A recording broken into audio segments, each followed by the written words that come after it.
Hey guys, Kai here, and we're back with some more Cyberpunk goodness. In this video, we're going over all the new info that was in the GameInformer magazine this week.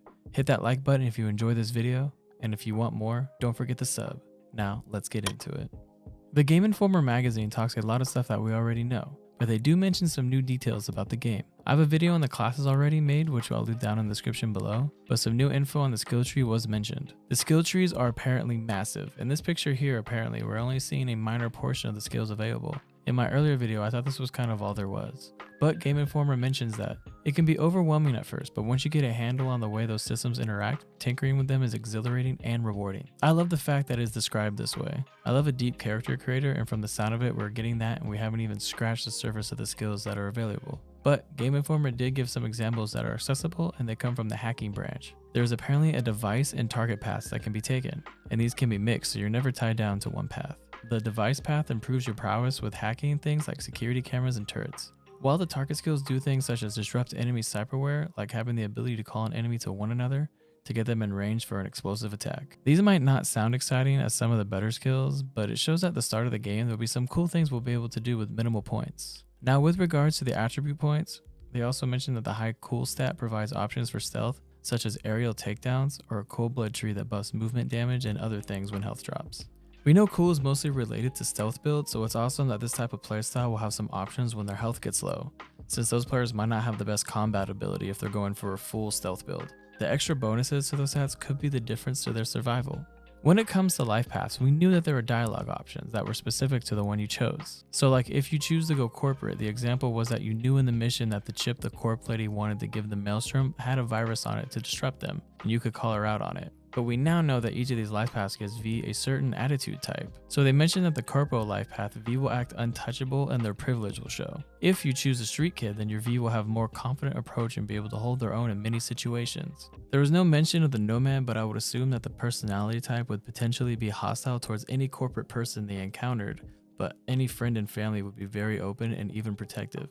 GameInformer described the dialogue as realistic and varied rather than just going through the motions. I personally didn't know it gave V an attitude type. I thought it would just be the dialogue and that would be all. But it makes sense when you really think about it, and it makes for a very immersive playthrough for the player. And I can't wait to try out all three. Which life path will you choose for your V?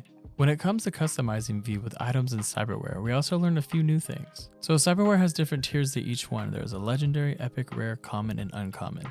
And the higher the tier, the more slots is required for the Cyberware. Now the amount of slots for Cyberware is currently unknown, so I'm not sure how many can actually be installed. But we do know of some of the Cyberware that can be installed. These will include a blood pump, which triggered cardio Cyberware, which improves healing. There's micrototers, which is a passive nervous system ability which improves movement speed and precision. There is a reflex tuner that is when triggered, the nervous system has the ability to activate slow motion when health drops below a certain amount. There's gorilla arms that when active provide melee power and strength boost. There's Sin Lungs, which is a passive cardio slot ability that provides stamina regeneration. And finally, the Karen Zikov, which is triggered a nervous system slot that provides slow motion after dodging an enemy attack. Personally, I love passive abilities. You don't have to worry about many buttons to use since they automatically come on when they reach a certain criteria. Since all the media only played 4 hours, all these cool Cyberware editions are earned relatively early in the game. This means that you can get fitted with some decent Cyberware early in your career. And it really makes me want to know what the absolute best Cyberware does. There's going to be some insane Cyberware tech that we'll be able to get later in the game for sure. When it comes to weapons and armor, both of these have upgrade slots for them. I'm not sure about the armor slots, but the weapons have mod slots that you can craft scopes, silencers, grenades, and flashbangs.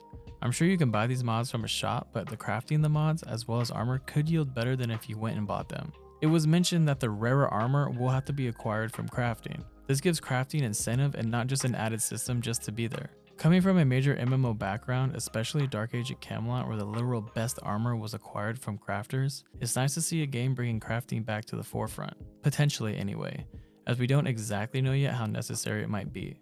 But for me, if the best armor is craftable, I will grind it so hard. There's nothing like a reward for that long grind of items to make the perfect armor piece you needed. Also, a quick side note, this has been said a lot, but I'm gonna say it as well. Cyberpunk is not an FPS, it's an RPG. The gunplay in the beginning of the game you're shooting is going to suck. I mean, everything is going to suck. You have to use the guns or do the hacking, sneaking, anything in the game really to make it better and increase its stats and your ability with it. And the last bit of news we got was about Cyberspace. It was very interesting, but it was also disappointing. The quote mentioned in the article was as follows. As a player, you'll be going into cyberspace multiple times throughout the storyline, and each time something very specific happens. So it's not that as a player you can freely explore cyberspace. This is more story focused. You're meeting specific beings and uncovering more mysteries regarding how it was made, how it came to be, and how it works. That's what I can say without just going completely into spoilers. I was so hyped for the net in cyberspace, and it sounds like you won't be able to go in whenever you want, which is, at least to me, really disappointing. I thought it was going to be a place you could freely explore, especially since there was mention that you could summon creatures to help you while you're in the net. But at the same time, a well thought out storyline for the net could be pretty awesome as well. Maybe in the future expansion, CD Projekt Red will add more to the cyberspace scene, as it is a major part of the Cyberpunk world. And that's gonna be everything, guys. Cyberpunk details are coming out in full force here soon. What are you looking forward to the most? If you enjoyed this video, click the one coming up for more, or check out the details down below for some that I pinned in the description. And don't forget to sub if you want more Cyberpunk details. And until next time, peace.